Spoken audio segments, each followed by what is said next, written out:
Welcome to another episode of The Last Word on Rugby.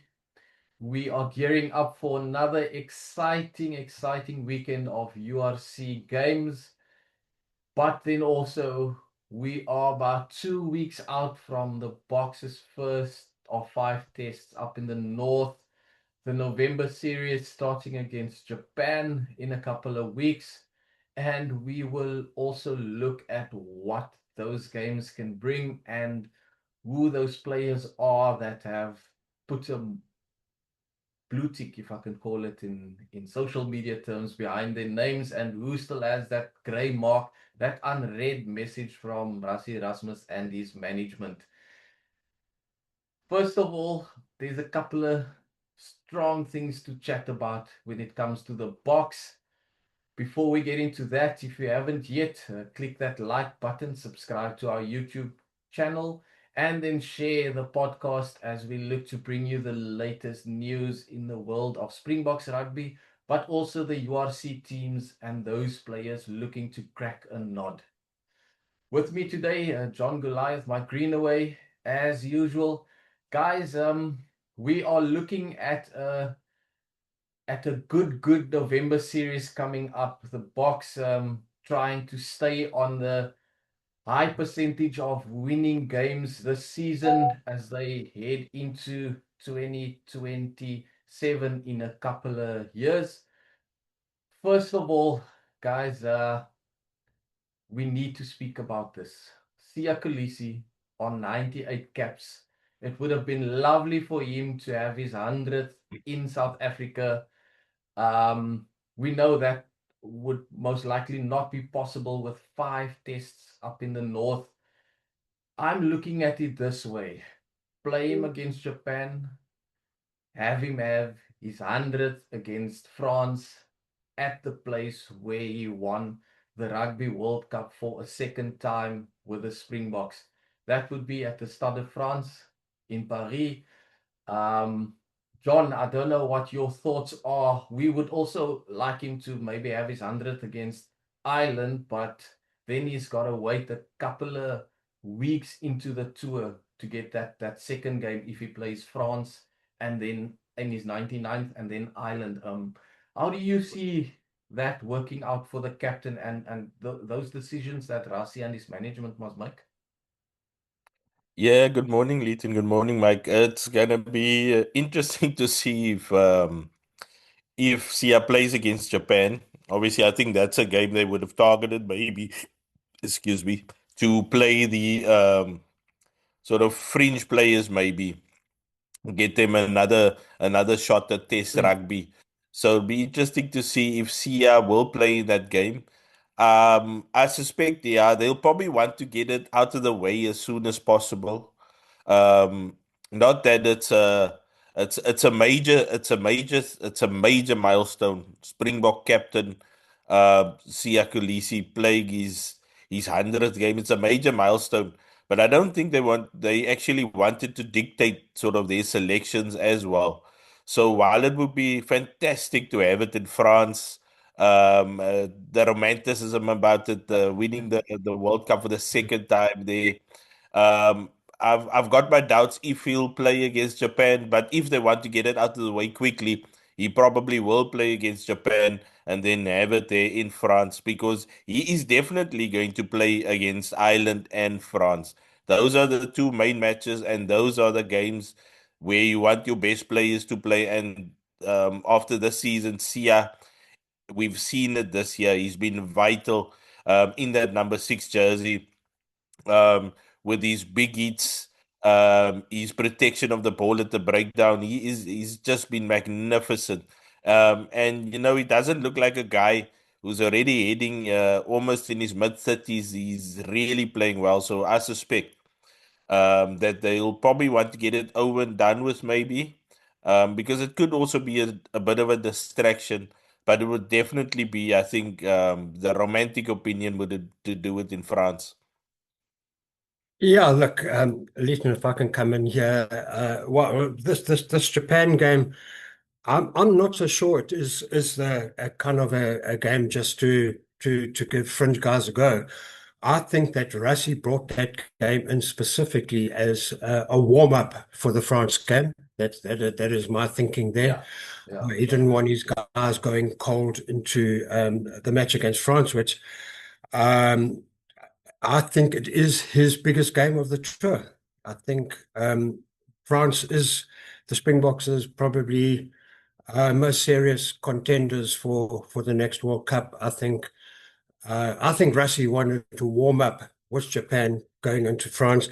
Either way, if that gets here that little bit closer, yeah. Look, and then again, Rassie is unbelievable in how he plans, and if you've got your captain on a massive milestone going into a game against the team that you most want to make a statement against. I Yeah. mean, France want to make a statement against us.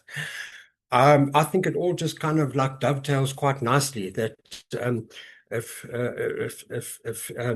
Siya is going to have his 100th against France in the most important game of the tour, it might just be a little bit of Rusty sort of organizing a little bit there. I wouldn't be surprised.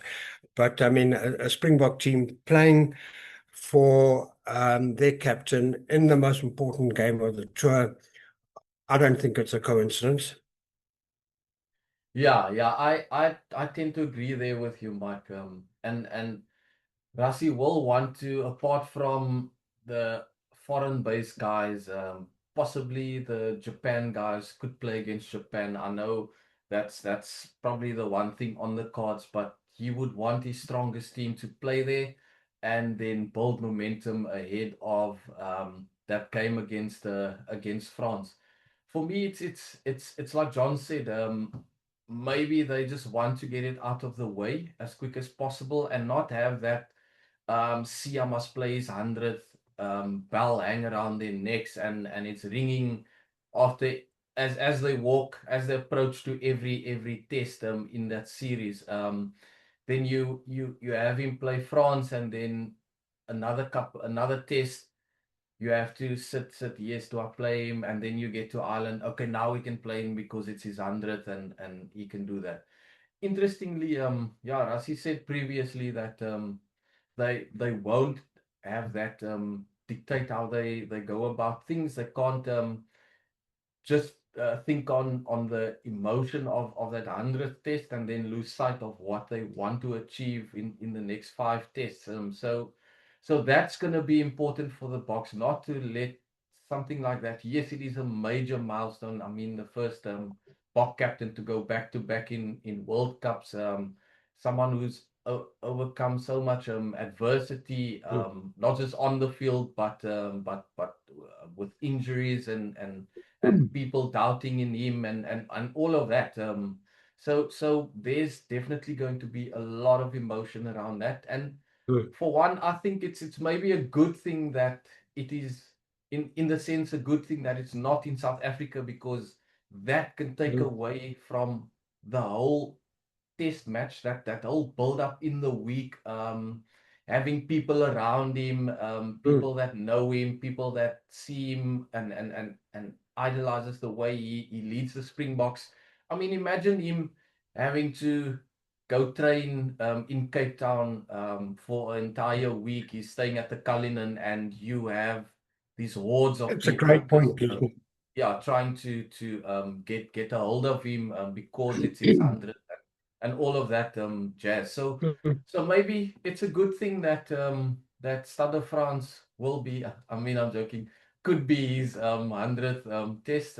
We'll see how that pans out when that squad gets announced. I would imagine, and if we can shift on to the rest of that Bok talk, I would imagine that there will be 2 squads, I Mm. think, being selected by Rassie. One for that Japan game, that includes the bulk of who was in his rugby championship squad, missing that some of the foreign players that he can't select. How do you guys see that that squad's panning out?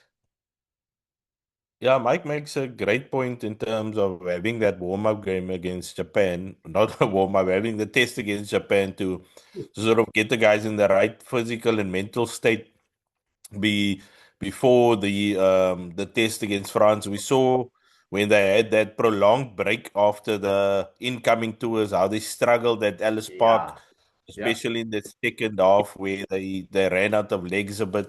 So yeah, that's a great point there. Um, I suspect yeah we probably will see a mix.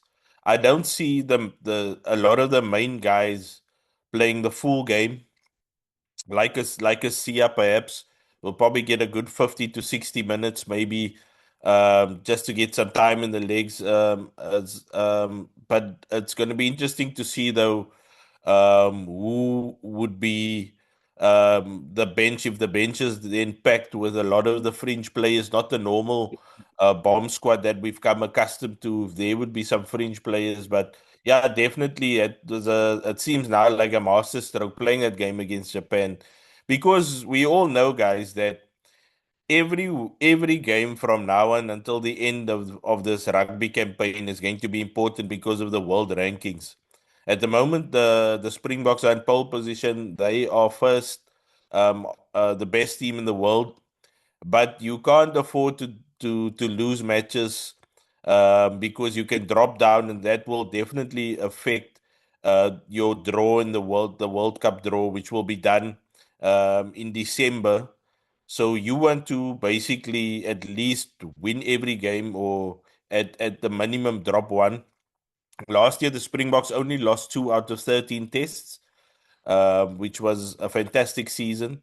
They've already lost 2 this year. yeah. Um, so it's for them. I think they will be targeting every single game. So while there might be a bit of rotation against Japan, there could also be a game where, like Mike said, to get time in the legs, but also to make a big statement win Mm. ahead of that France game. And Leighton, sorry, man, if I can just quickly add something to what you said about the probable SEER centenary being overseas. And I've been in this game 30 years, and I can tell you the number of times when there has been a big game, and there's been a big game with a player having a big a big milestone, something going on, and the number of the times the Springboks have lost Yeah. because there is this massive sideshow. And if that sideshow is in South Africa, it's like 10,000 times bigger than if it's in Paris, or wherever they're going to play France. So I 100% agree with you. Much better for Sia to have that big milestone away from home, where the sideshow diminishes hugely. Yeah, rightly as you said, there will be some box centurions who will look at this and probably nod and agree with us, saying that yeah, maybe it is a good thing that he's not in South Africa. Not that they some of them won theirs Mm, overseas. Talking about a guy like Jean de Villiers now, and then Brian Abana reaching that milestone overseas, but mm. coming up short in their games. It's not But a great omen. yeah, 100th test in a box jersey is not a great omen. Only a couple of guys can attest to some good and sweet victories when it comes to that. But for the other guys, the other five or so, it's not been a good milestone, but hopefully for CS, like there will be some clarity around what the box would want to do. Guys who will come in from missing out on the Japan test. If he's one of them, he will have clarity. They will have clarity about just how significant the test in November will be. Like John mentioned, that the 3rd of December, everyone's working towards that date. Fans are waiting for that draw to happen to see who will be in which team will be in what pool when it comes to the draw. And the Boks in the last two World Cups, they know how draws went for them, with sudden death games happening in the pool setup. So important for them to be in, I would say, at least top three by the 3rd of December, when those drawings take place. Guys, another thing that we have been chatting about, and it ties in with the box. We've had three rounds of URC games, and yes, like it's been tough going for the South African sides, and I can't I can't say that someone, maybe one or two guys, tops one or two guys, I can say, who's really put up their hand to actually be part of the Japan test if it comes to announcing two box squads. And those two guys for me have been Vincent Tshituka at the Sharks, although the Sharks haven't Mm. won a game yet.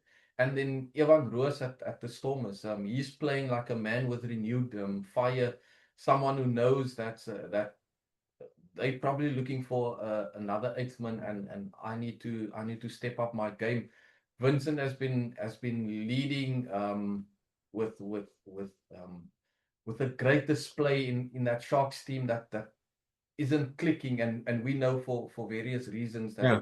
that's probably why they are not clicking. But if you look at these past three games, do you feel there are other guys who've made that claim to get back? For instance, and it's tough naming players on their name, but Mm. I would have wanted Kewan Horn to have a better tour with the Lions. I mean, the Boks are looking for another 15. Fossey's injured. Willie has come to the end of his term at the Boks, so wanted to see more of Kewan. Even Ruan Yeah. Venter in the 7 jersey. Mike, what have you made of this? Yeah, look, at least I'm glad you brought up the Lions. Man, they are, I don't, I don't want to say a terrible disappointment to me, but wow, I think this is something we really need to sink our teeth into. There's, the Lions are not playing good rugby. They haven't for a long time.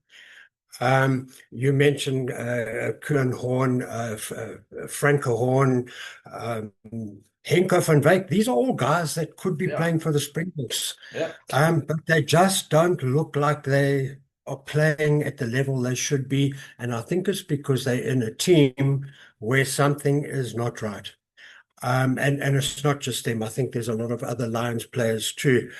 But it really worries me. It worries me that the Lions are underperforming. We're now 3 games into URC.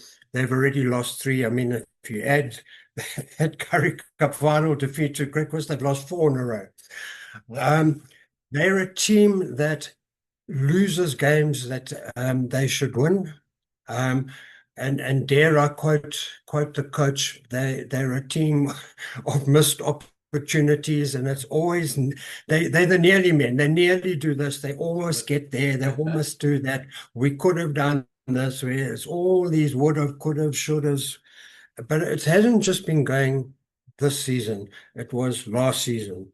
It was the season before. It was the season before that, and the season before that. I mean, going back until when Swayze was the last coach, and obviously Johan Ackerman before that.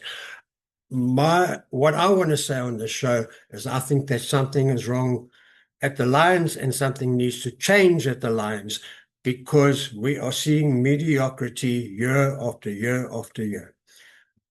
Something has to change. Is it the players? Is it the coach? Uh, who is it? But I'm telling you now, the chemistry at the Lions is not working. And it's not only that. We speak about like preparation beforehand. I actually think they had the best prep out of all the South African teams going into the URC, because they started playing in the Currie Cup as a team together. They didn't have a lot of Springboks missing, so most of their guys have been prepping. Um, they didn't lose a lot of players to the box, so most of these guys have been together now for a while. So it's really unacceptable. But also, this is not something, as Mike alluded to. It's been a couple of seasons now. Over the last couple of years, we've had Hot Dog Gate, we've had the WhatsApp Gate, we've had The washing, the coaches laundry gate. coaches even coming and going, the whole backroom staff being reshuffled after WhatsApp Gate. So at the moment, it's a shambles. And it starts from the top, the very Mm, top, um, with the CEO Rudolf Stroili, and that filters then down to the coaching staff.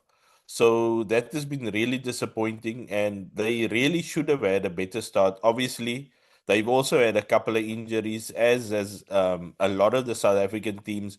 But mm, their start to the URC, these are definitely matches that you would target to yeah, get a good start, because you've been together for a while, you've had good prep, so you should win it. But they just look, and they don't look organized, man. They don't. Um, we see one or two phases from a set piece, then they look good. Then after that, they just look lost. Um, and they look really bad at the moment. It's not, and look, losing is never good, but it's the manner in which they're losing. When we are seeing a team put together a few phases and then it's a lost ball, and then they in the opposition 22 and three lineouts in a row, they can't find the jumper. Uh, then they in their own 22, and they can't exit properly, and the opposition goes and scores. I mean, these are schoolboy. This is schoolboy stuff. These are errors that we've seen now this season with the Lions, but we saw them last season with the Lions, and we saw them the season before and before and before. So And it's why are these things being fixed? yeah, Why it's isn't the coaching coachable. staff fixing these things? These errors are coachable. It's not like they have the personnel. They do have good players. They have yeah. some fantastic players, and they've added a couple of decent players as well. URC level players. Angelo Davids is there, but even Angelo Davids at the moment, he looks a bit lost. So, there are problems there at the Lions, and um, I think they will be much better at Ellis Park, hopefully, when they Yeah. when they get back. But I mean, for them, it would have been important, while everybody whose internationals are not really part of the URC at the moment. This was the opportunity for them to actually get some points on the board. But Mm, now we've seen the Stormers actually do that.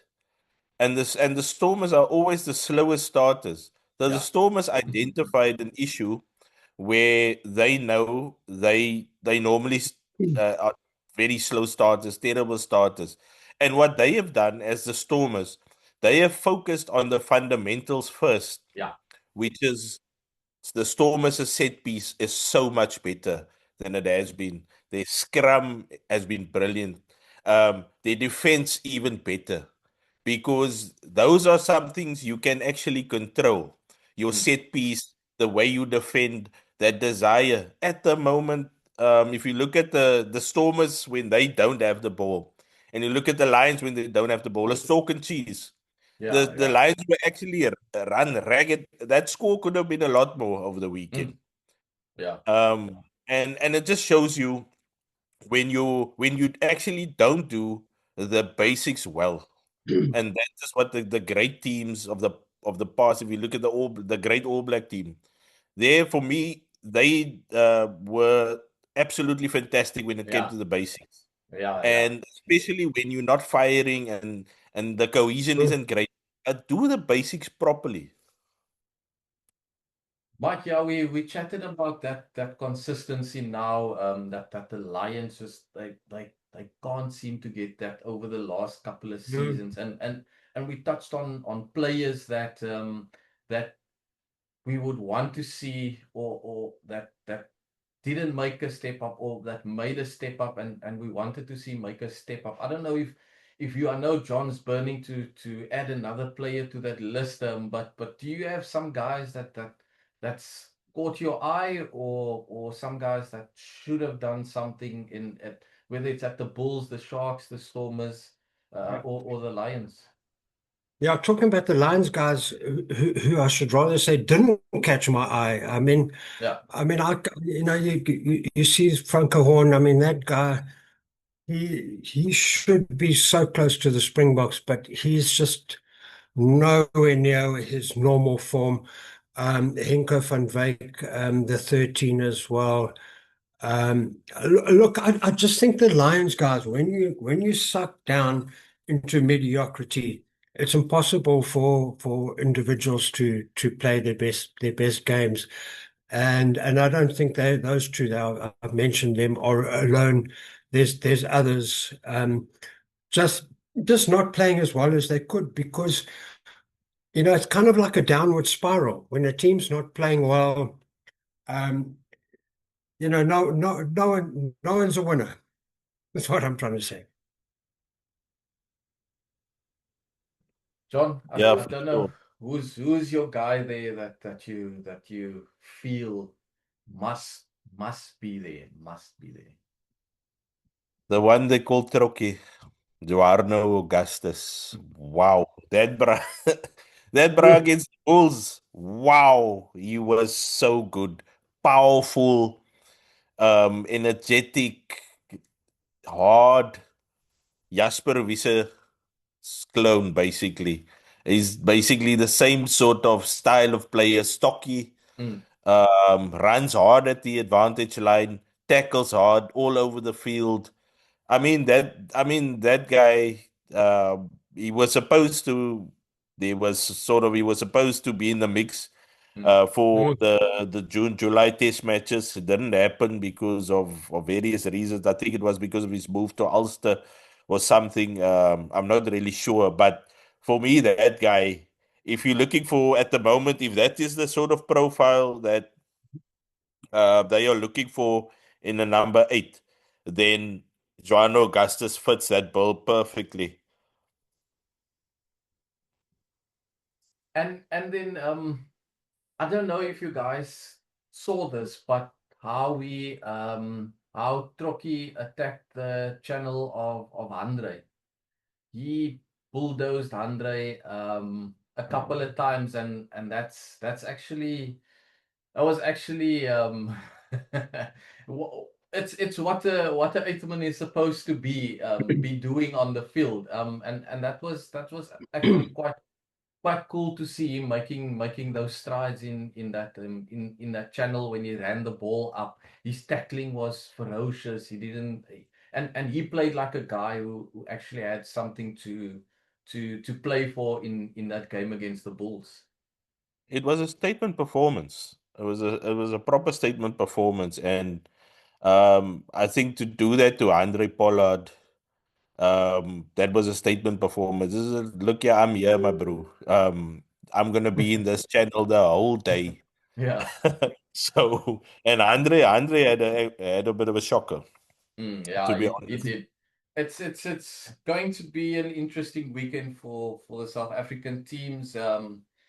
If the box squad isn't announced this week, then it's next week, and it means Rassie Erasmus will probably give some of the guys a last week to try and impress him in terms of announcing his box squad for those 5 tests up in the north, starting with Japan uh, the first weekend of November.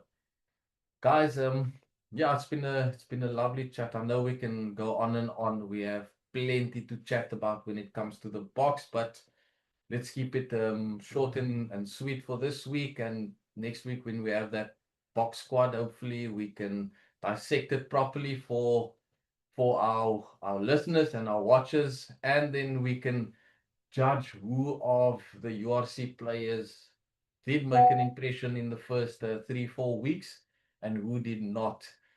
You've been tuned into another episode of The Last Word on Rugby. If you haven't yet, click that like button on our channel at The Clutch ZA. Subscribe to it and then share this video as we bring you the latest BOK news ahead of the November tests.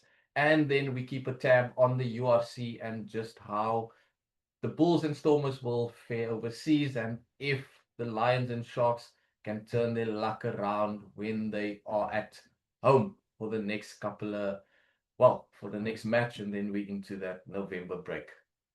Thanks for tuning in again. Have a lovely week and enjoy the weekend off.